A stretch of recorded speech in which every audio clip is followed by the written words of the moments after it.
Oke baik, terima kasih kembali lagi. Tadi lagi seru-serunya kita bahas tentang data PKH nih. Nih kita lanjut lagi nih bang. Tadi abang udah bilang bahwasannya data itu diupdate sesuai dengan DTKS. Apa data terpadu kesejahteraan sosial. Kesejahteraan sosial. Nah ini yang mau kita tanya. Sekarang kan banyak nih bang, banyak desa ataupun banyak kepala desa nih yang klaim ketika masyarakat komplain kalau misalnya ada masyarakat yang memang nggak layak atau tidak layak lagi menerima program keluarga harapan ataupun sebagai penerima manfaat dari program bansos. Namun si kepala desa ini mengklaim bahwasan itu bukan hak dan bukan wewenang dia. Sebenarnya tahapan dan proses untuk pendataan merubah mengganti itu seperti apa yang sebenarnya bang? Oke, makasih Bung Rizky.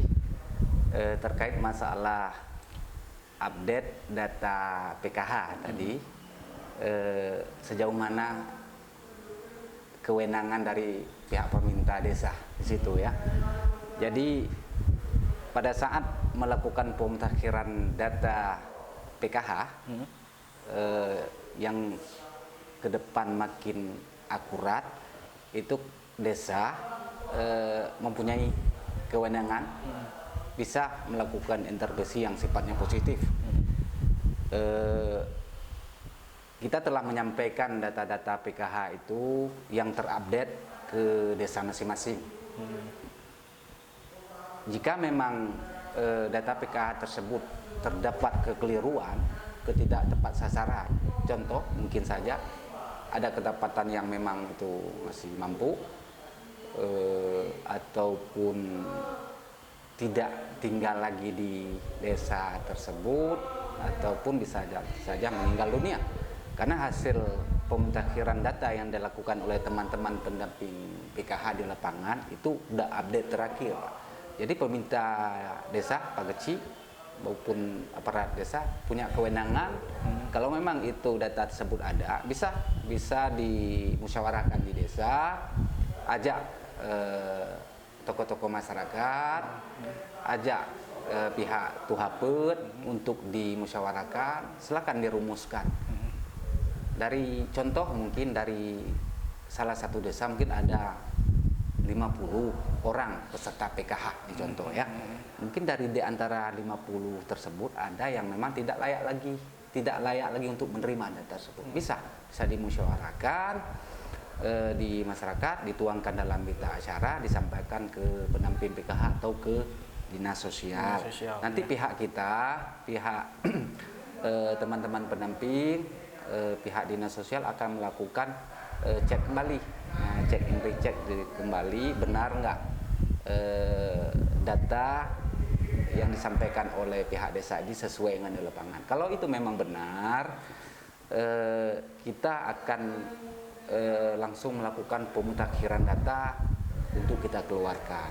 Kalau itu memang tidak benar, mungkin ada intervensi yang sifatnya negatif, ya kan?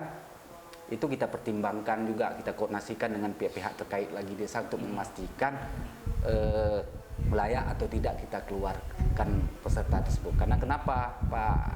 Ya kan? Karena kita kan kewenangan hak seseorang menyangkut masalah kemaslahatan seorang penerima PKH. Ketika salah kita keluarkan, kita nggak bisa lagi memasukkan nanti. Karena berproses ya, prosedurnya susah nanti karena melalui DTKS nggak bisa nggak semudah mengeluarkan. Makanya perlu kita cek kepastiannya dulu, benar nih fakta di lapangan, baru kita keluarkan. Demikian bisa kita keluarkan, tapi dibuktikan dari berita acara tadi, dari musyawarah desa. Jadi ketika ada pihak desa, pihak yang bersangkutan komplain dengan mengapa kita keluarkan dia, ini hasil musyawarah tokoh-tokoh masyarakat, tuhaput, perwakilan masyarakat dan sebagainya yang ada di desa setempat. Dan ini kan sah secara hukum kan, kita nggak mengeluarkan secara pihak. Kalau minta kita mundurkan diri kan rata-rata masyarakat persentasi mengundurkan diri kan butuh berproses. Kita yang mau sadar mundur diri itu berproses. Presentasinya mungkin ada Pak, ada, tapi masih butuh berproses untuk memastikan, untuk meyakinkan masyarakat, untuk merubah pola pikir masyarakat, untuk mau menyerahkan mengundurkan diri. Berarti kalau untuk masyarakat ataupun kecil ataupun desa memiliki wewenang, kalau untuk ingin ada mungkin masyarakat yang ingin ataupun yang ingin tidak mendapatkan lagi ya, kalau bahasa kasar dikeluarkan, berarti ini tidak ingin mendapatkan lagi bansos, program sebagai penerima manfaat dari PKH, kecil bisa dong yang kesimpulan tadi, kecil berumbuk dulu. Bisa. Setelah itu konsultasi dengan dinas sosial yang ada di ataupun dengan penamping PKH yang ada di negara. Ini kalau untuk ini kan kalau sekedar dikurangi itu bisa cuman sekedar kabupaten. Ataupun di tingkat kabupaten aja. Kalau untuk menambah, ini kan terkadang ada dikeluarkan 50. Kecil ini pengen menambah 50 juga. Prosesnya sama atau mungkin ada perbedaan atau proses yang berbeda, Bang? Ya seperti yang saya sampaikan tadi, proses penggantian ataupun penambahan kuota PKH yang makin lama kalau kita keluarkan kan masih terus berkurang, Pak ya. Itu tetap arahnya ke data terpadu kesejahteraan sosial juga tadi. Intinya di situ juga seperti saya sampaikan tadi, kita update terus data DTKS tersebut melalui musyawarah desa juga, dan hal itu yang diadopsi yang digunakan oleh Kementerian Sosial. Karena kenapa? Ketika suatu daerah itu terjadi pengurangan peserta PKH, itu pusat tahu dia tuh bisa menjadi sasaran untuk menambah kepesertaan PKH untuk tahun-tahun berikutnya ataupun untuk tahap-tahap berikutnya. Yang sangat kita sesali di sini mungkin ketika Kementerian Sosial itu menambah data PKH, perluasan PKH, kebanyakan data itu nggak update DTKS-nya, makanya bisa saja kemungkinan besar yang keluar itu juga. Kita keluarkan tahap ini kita keluarkan, tahun depan dia keluar lagi karena namanya nggak diupdate di DTKS. Iya. Demikian. Kalau memang ada saya rasa di sini butuh dorongan, Pak Rizky, butuh dorongan kerjasama yang baik antara pemerintah daerah, dalam hal ini mungkin dinas sosial beserta perangkatnya. Mungkin di situ ada kita di PKH di dinas sosial, ada TKSK di dinas sosial, ada pekerja sosial lainnya di dinas sosial untuk bersama desa. Kalau memang itu ada upaya untuk melakukan update SIG-NG, saya ke depan itu bantuan-bantuan PKH lebih tepat sasaran. Karena kenapa? Jelas di situ. Pemerintah pusat juga memberikan kewenangan untuk pemerintah daerah untuk mengusulkan data PKH tersebut. Intinya begini, data PKH yang bisa diusulkan oleh daerah, bisa dimohonkan oleh daerah, dalam hal ini mungkin Pak Bupati, itu yang masuk ke DTKS. Tetap DTKS juga. Misal acuannya berarti DTKS. Contoh mungkin data PKH kita update, data DTKS update, tapi penambahan kota belum.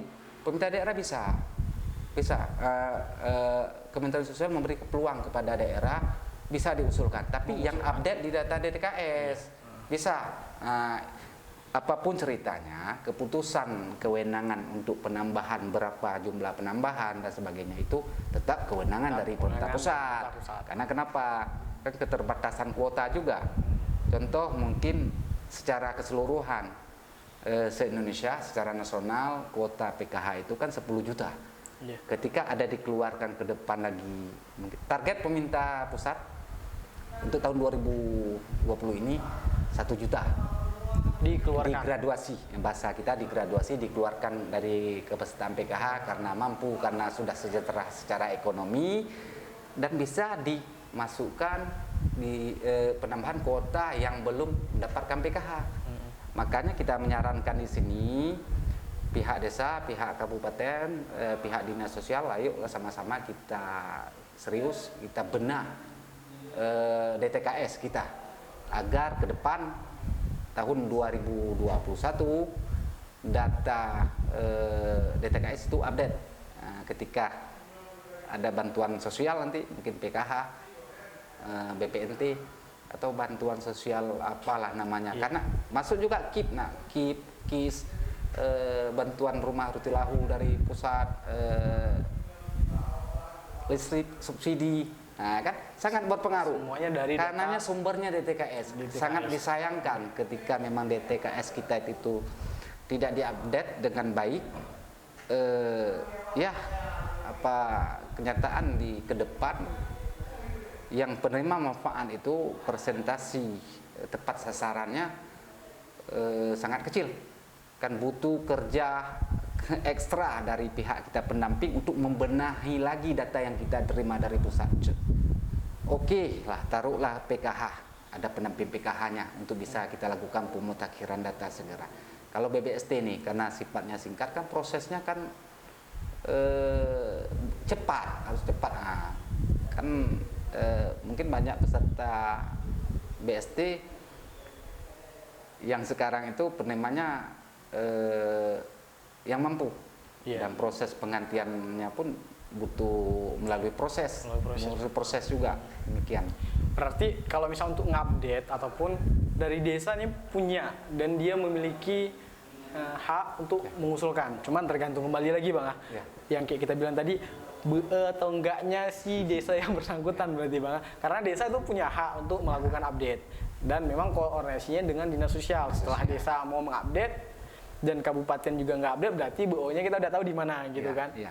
Nah, bang, ini untuk kalau kita di Nagan Raya sendiri kan banyak nih, bukan cuma kita juga contohnya. Kalau kita nanti kayak mana nih bang? Selama ada penempelan stiker nih, ada penempelan stiker segala macam, presentasi yang mengundurkan diri dari penerimaan manfaat ini berapa banyak bang? Oke, saya rasa sejauh penempelan stiker kita telah menggraduasi peserta PKH itu sekitar 3.000 lebih. 3.000 lebih di Nagan Raya. Ya, di Nagan Raya. Itu terdiri dari graduasi mandiri ya, mungkin yang mengundurkan diri ada, graduasi mampu kita keluarkan karena dinilai udah mampu. Tapi dia nggak mau mengundurkan diri sebenarnya. Mengundurkan diri. Kita bisa, kalau memang itu kenyataan di lapangan cukup datanya, kita akan melakukan pengeluaran secara paksa teruskan, dan itu lebih kurang ya ke 3.000. Kita telah melakukan graduasi sejak tahun 2016, 2017, 2018, 2019 ada juga, itu bertahap-tahap tetap kita ada lakukan graduasi, kita keluarkan dari kepesertaan PKH tersebut. Kalau dampak untuk penempelan stiker ataupun semprot di rumah stiker, KPM ada juga, tapi presentasinya belum banyak. Karena kenapa? Karena ini kan COVID nih ya. Dulu kita terima surat dari pusat untuk menghentikan dulu kegiatan-kegiatan yang sifatnya kerumunan massa, ya kan? Termasuk kegiatan yang stiker nih. Ini masa akan berkumpul nanti, berkerumun melihat apa ini ya kan? Itu dibatasin kegiatan tersebut. Makanya kita telah melakukan penyemprotan labelisasi dulu sekitar beberapa kecamatan, Betong, Senagan Timur, Senagan, Sukamakmur, Kuala, Taduraya. Nah, itu pun belum semua desa, Pak. Masih 1-2 desa yang melakukan. Pas COVID ini kan, COVID ini kita hentikan dulu untuk sementara, dan wacana ini akan kita lanjutkan lagi setelah selesai COVID. Jadi ada pembahasan khusus lagi, Pak. Karena kini kita berharapkan kewenangan daerah untuk menyusun suatu juknis lah kita bilangan daerah juknis untuk ketika penempelan tersebut ketika dihapus nantinya sanksinya apa kita keluarkan, harus ada regulasi yang jelas. Kita tuangkan dalam surat keputusan bupati, dan hal itu akan kita bahas lebih lanjut nanti. Dan itu kita sudah sampaikan ke dinas untuk melakukan labelisasi PKH dan BPNT kan rata banyak yang gabung kan. Kita butuh suatu payung hukum legalitas yang jelas dari pemerintah daerah sebagai rujukan bagi kami untuk melaksanakan di lapangan. Ketika ada masyarakat yang nggak mau ditempel nanti, eksekusinya bagaimana? Oh, langsung dikeluarkan. Ketika ditempel dia bersedia, pas di belakang kita mereka comprot lagi ataupun menghapus dan sebagainya, konsekuensinya apa? Kita keluarkan. Aturan-aturan demikian yang perlu kita susun dulu.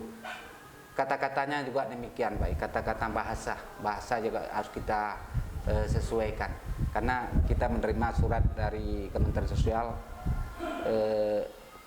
di situ disampaikan tidak boleh menggunakan kata-kata miskin.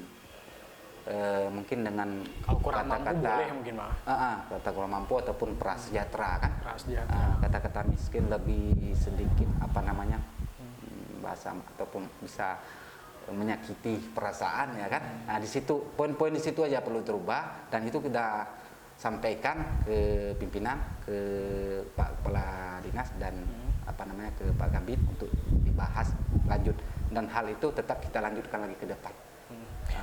Closing statement nih Bang, closing statement untuk kita, baik itu untuk si penerima manfaatnya sendiri ataupun masyarakat yang memang layak namun hari ini itu belum masuk ke dalam penerima manfaat dari program Keluarga Harapan. Closing statement dari Abang selaku koordinator kabupaten untuk masyarakat nih Bang. Oke, sedikit dari saya untuk masyarakat Nagan Raya, khususnya mungkin masyarakat yang prasejahtera miskin ataupun rentan miskin, yang memang itu butuh untuk melangsungkan kehidupan, itu terkait masalah sebagai membantu untuk keberlangsungan hidup, untuk kegiatan pendidikan anak, kesehatan anak. Kami cuma berpesan di sini, Pak. Kami juga terus mendorong, kita juga terus mendorong untuk ayo bersama-sama dari pemerintah kabupaten juga terkhusus khusus dari buat di dinas sosial untuk terus agar terus mengupayakan update data DTKS itu secepatnya, terus susun regulasinya, mekanisme bagaimana kan untuk terus disosialisasikan di tingkat desa, karena ini sangat penting, karena sangat berpengaruh bagi keberlangsungan masyarakat miskin yang belum masuk ke data. Nih. Kita kan nggak bisa berbuat apa-apa nih. Ketika desa nggak berbuat, kabupaten nggak berbuat, ya ke depan itu saja.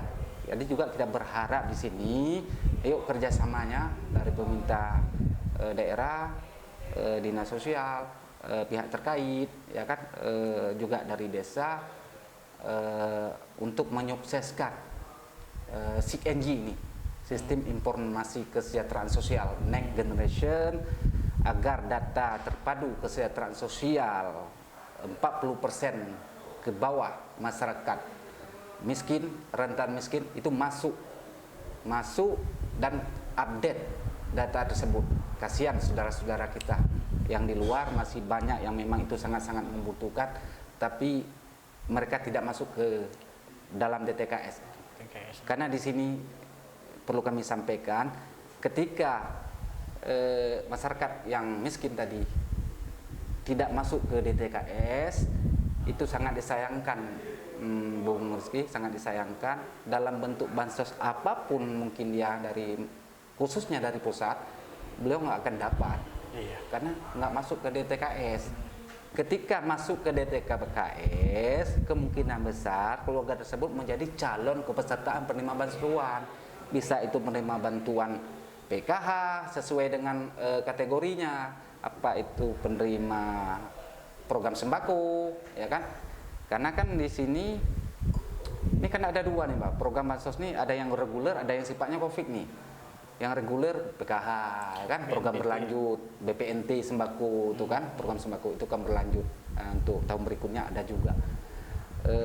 Yang BST itu mungkin dari dana desa BLT itu kan, BLT, itu kan iya. sifatnya khusus untuk penanganan COVID-19. COVID-19. Mungkin habis tahun ini 3 bulan, kalau nggak saya ditambah lagi 3 bulan lagi, ya kan, yang nominalnya udah dipangkas 300 kan. Mungkin pada saat COVID saja, ke depan nggak ada lagi. Kalau PKH dan BPNT itu insya Allah ke depan akan berlanjut. Ketika masyarakat yang tadi nggak masuk ke data DTKS, jadi harapan untuk ke depan dia akan mendapatkan bansos PKH atau BPNT Kecil. kecil kemungkinan, bisa dipastikan nggak dapat, karena datanya nggak masuk ke DTKS. Iya. Tuh, Oke. demikian.